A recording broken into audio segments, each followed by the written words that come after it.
Hello friends, this is Deepak Singh और आज हम टॉपिक डिस्कस करेंगे आईएनएस वेला के बारे में। वैसे तो मैं सोच रहा था कि सिर्फ वेला ही रखूं, बड़ा वेला सा नाम लग रहा है, पर ये कोई वेला टॉपिक नहीं है। ये बहुत ही एक इम्पॉर्टेंट टॉपिक है और ये इम्पॉर्टेंट टॉपिक किस वजह से है, क्योंकि प्रोजेक्ट 75 जो आपका इंडियन नेवी एग्जीक्यूट कर रही है स्कॉर्पियंस सबमरीन्स के लिए, उस कंटेक्स में ये इंपॉर्टेंट है। रिसेंटली आईएनएस वेला आपकी कमीशन करी गई है इंडियन नेवी में, और उसी के कंटेक्स में हम ये टॉपिक डिस्कस करेंगे। क्यों इंपॉर्टेंट है, प्रोजेक्ट 75 क्या है, कब कंसेप्चुलाइज हुआ था, क्या इश्यूज है क्या नहीं थे, किसके साथ कर रहे हैं, ये सारी हम dimensions in a 3C approach, that is comprehensive, concise and contemporary, उस अप्रोच में हम डिस्कस करेंगे।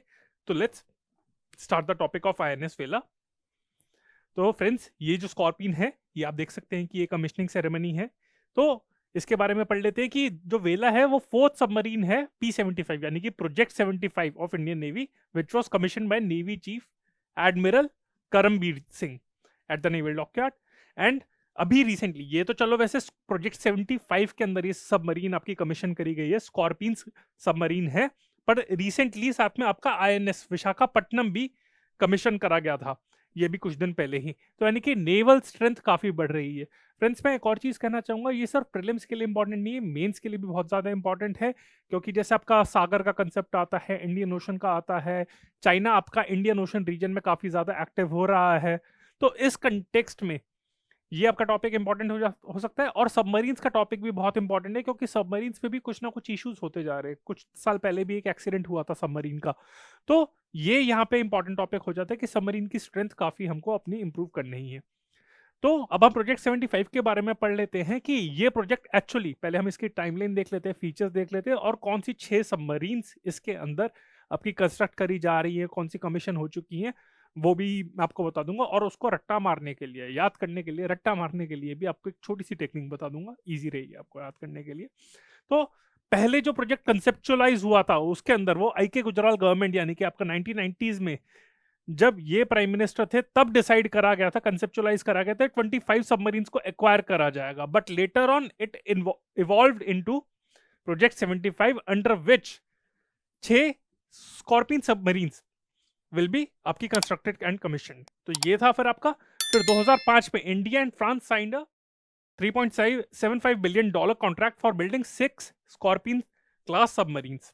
ठीक है, और इसके अंदर कौन कौन सी एजेंसी इन्वॉल्व हैं, कौन इसको कंस्ट्रक्ट कर रही है? These submarines are being built by in India by Mazagon dock ship builders limited. तो यहाँ पे ये भी क्वेश्चन बन सकता है कि कौन सा शिपयार्ड आपका बिल्ड कर रहा है, कहाँ पे बिल्ड हो रही है, जीआरएससी है आपका, कोई और कोचिन आपका शिपयार्ड है, कौन है आपका? तो ये आपका करेक्ट आंसर है Mazagon dock ship builders limited, Mumbai based है। Under collaboration with which agency from which country? तो ये these are being constructed in collaboration with Naval Group of France and it was earlier known as DCNS.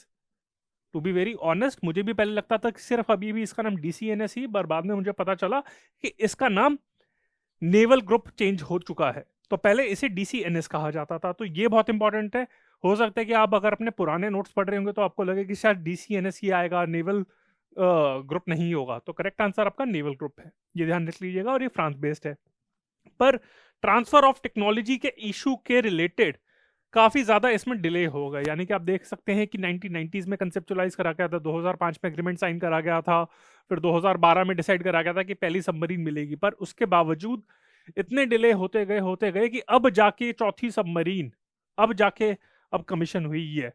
तो जो पहली submarine थी उसके अंदर थी आईएनएस इंडियन नेवल, ये तो आईएनएस कलवरी, ये जो थी that was commissioned 5 years behind schedule in 2017। तो यानी कि 2012 में कमीशन करनी का प्लान था आईएनएस कलवरी को, पर अब कमीशन करा जा रहा है इसको, 2017 में इसको करा गया था।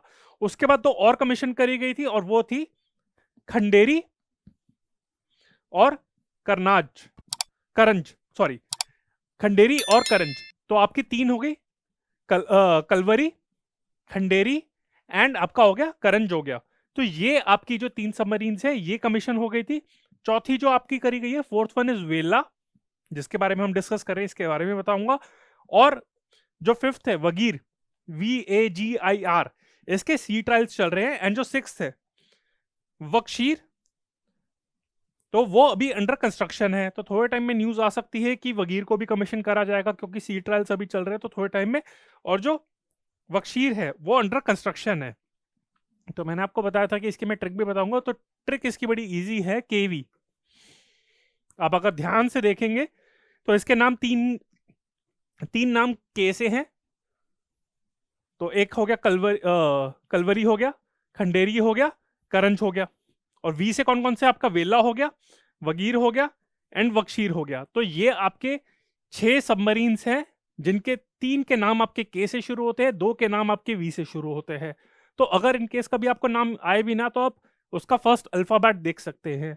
ये शायद इन्होंने इस वजह से भी इन्होंने नाम रखा होगा कि यूपीएससी के स्टूडेंट्स को याद करने में आसानी रहेगी, तो इस वजह से भी हो सकता है, या फिर हो सकता है इन्होंने अपनी कन्वीनियंस के लिए करा हो। पर जो भी है, यूपीएससी के लिए ये याद करना थोड़ा आसान रहेगा। बस आप ये कोड याद रख लीजिए केवी के नाम से। ये जो केवी कोड है, बस ये ध्यान रख लीजिए, P75। ठीक है, तो ये आपकी इसके अंदर सबमरीन्स हैं जिसके बारे में हमने पढ़ा है अभी तक।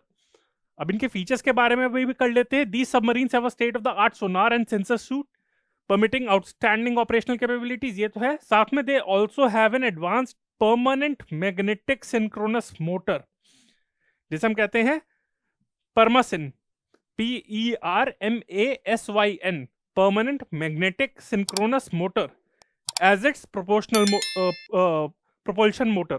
तो ये आपका है परमासिन। तो इस तरीके से फीचर्स भी पूछ सकते हैं। हो सकता है कि दो, मैंने आपको बताया भी है कि एमसीक्यूज काफी बन सकते हैं इस पे, और मल्टीपल स्टेटमेंट एमसीक्यूज भी बन सकते हैं। तो उसमें ये कह सकते हैं कि कौन सी करेक्ट है, कौन सी स्टेटमेंट नहीं है। तो उसमें ये भी है। तो एक स्टेटमेंट बन सकती है कि ये फीचर इसके अंदर है, नहीं है, तो ये यहाँ पे आपका करेक्ट आंसर है। अब हम आईएनएस वेला के बारे में बात कर लेते हैं। तो पहली बात तो ये है कि वेला is named after decommission submarine वेला, जो डीकमीशन हुई थी 2010 में हुई थी। तो एक तरीके से देख सकते हैं आपका इसका पुनर्जन्म है। काफी बार ये आपका होता ही है कि पुरानी कोई, अगर आपका शिप है, आपका एयरक्राफ्ट कैरियर है या सबमरीन है, तो उसका पुराने नाम की जगह आप नया नाम ले सकते हैं कि अब वो डीकमीशन हो गई है। तो वेला पहले भी एक सबमरीन थी। ठीक है, तो 1973 से 2010 तक उसने सर्व करा था इंडियन नेवी को। अब उसको डीकमीशन कर दिया गया, तो उसी के नाम पे अब ये सबमरीन भी आपकी कंस्ट्रक्ट करी जा रही है। और जो पहली वाली वेला थी, that belong to foxtrot class submarine of the Soviet origin, तो वो रशिया से थी। तो यहाँ पे कंफ्यूजन के पॉइंट ऑफ व्यू से भी पूछ सकते कि ये भी एक स्टेटमेंट बन सकती है कि जो पहली वेला थी वो कौन सी क्लास को बिलोंग करती थी and of which country, and second Vela belongs to which class of which country. तो ये आपका बहुत इंपॉर्टेंट है। तो हो सकता है वो ऊपर नीचे कंफ्यूज कर दे कि पहली वेली आपकी स्कॉर्पिन की थी और फिर फ्रांस की ओरिजिन की थी, और दूसरी वाली आपकी फॉक्सट्रॉट क्लास की थी और सोवियत ओरिजिन की थी। ये आपका नाम हो गया। अब इसका होम बेस क्या है, that will be commission into the Indian navy's western command and will be based in our आमची, मुंबई। ठीक है, तो मुंबई में अगर आप जा रहे हैं तो यहाँ पे आपने शायद हो सकता है आसपास देखा हो कि इसकी सबमरीन की कमीशनिंग हुई हो। तो ये आपकी मुंबई बेस्ड है। इसकी डायमेंशन की बात करें, it has a length of 67.5 metres and height of 12.3 metres and the beam measures 6.2 metres. वैसे ये ज़्यादा इंपॉर्टेंट याद है नहीं, मतलब याद करने के लिए इंपॉर्टेंट है नहीं, पर फिर भी आप मतलब डायमेंशंस के कंटेक्स्ट में आपको लगे कि चलो यहाँ पे सर ने नहीं पढ़ाया, तो इस वजह से मैं इंक्लूड कर रहा हूँ। कहीं लगे कि आप यही चीज़ नहीं पढ़ाई तो हम किसी और कोचिंग इंस्टीट्यूट के लेक्चर देख ले, तो सोचा यहीं पे इंक्लूड कर लेते हैं। But I don't think so personally that it is very much important, but UPSC can always surprise us, so if you want to then you can, if you have FOMO, fear of missing out. तो उस चीज़ में इसकी speed क्या है, it can reach a top speed of 20 knots when submerged and surface top speed of 11 knots. तो जब submerged होती है फुली, तब ये 20 नॉट्स की स्पीड पे आपकी ये आपकी फ्लो कर सकती है, इसकी स्पीड है।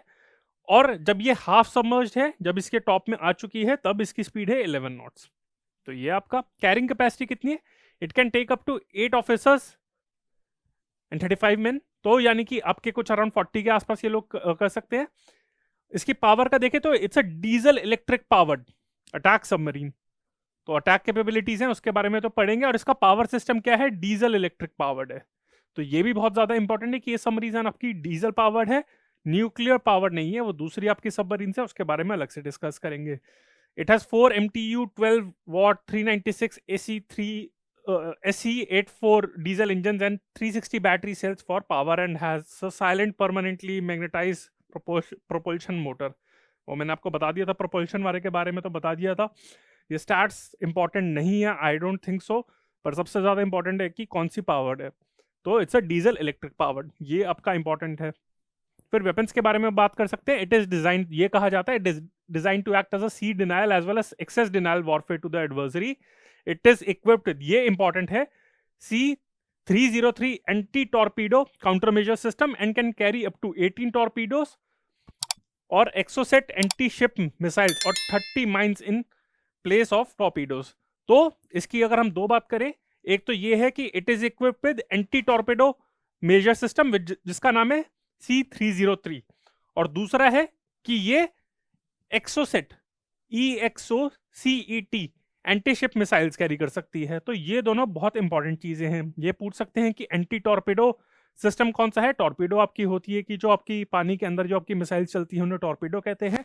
तो उसको काउंटर करने के लिए, मतलब अगर टॉर्पेडो किसी एनिमी नेशन ने फायर करा है तो उसको काउंटर करने के लिए C303 सिस्टम है, एंटी टॉर्पेडो सिस्टम है। और दूसरा आपकी एक्सोसेट एंटी शिप मिसाइल्स, तो ये भी कैरी कर सकता है।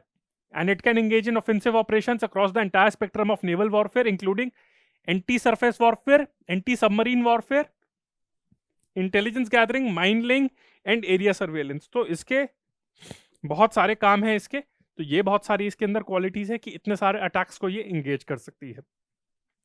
तो फ्रेंड्स, ये था आपका INS वेला का टॉपिक जो बहुत ज्यादा इंपॉर्टेंट है, इसको इग्नोर मत करिएगा। अगेन ये प्रीलिम्स और मेंस दोनों के लिए इंपॉर्टेंट है। साथ में मैंने आपको बताया प्रोजेक्ट 75। आई होप आपको ये लेक्चर अच्छा लगा हो। अगर अच्छा आपको लगा है देन डू लाइक इट, अपने फेलो एस्पिरेंट्स के साथ शेयर करिए और कमेंट सेक्शन में एक प्यारा सा कमेंट दे दीजिए। अगर आपको कुछ लगता है कि इसमें कुछ लेक्चर में कमी है या फिर कुछ और डायमेंशन मिस हो गई हैं, या फिर आपको लगता है कि इसी इंटरनल सिक्योरिटी के इश्यूज के कंटेक्स्ट में कोई और टॉपिक भी डिस्कस करा जाता है, then do type in the comment section. आप हमसे फीडबैक शेयर करिए, हम उस पर एक लेक्चर कंडक्ट करेंगे। अगर कोई आपकी कोई और भी क्वेरी है लेक्चर रिलेटेड, कोर्स रिलेटेड, आपके पर्सनल डाउट्स कुछ हों आपके, तो आप हमें AQ बाइस पे मुझे दीपक सिंह को कांटेक्ट कर सकते हैं आप। ये हमारा सोशल मीडिया प्लेटफॉर्म पे आपकी प्रेजेंस है, फेसबुक हो गया, इंस्टाग्राम हो गया, टेलीग्राम हो गया, यूट्यूब हो गया, और ये हमारा कॉन्टैक्ट नंबर है। तो अगर आपकी कोई भी क्वेरी है then please feel free to contact us. So friends, this is Deepak Singh on behalf of AQ बाइस। Bye, thank you.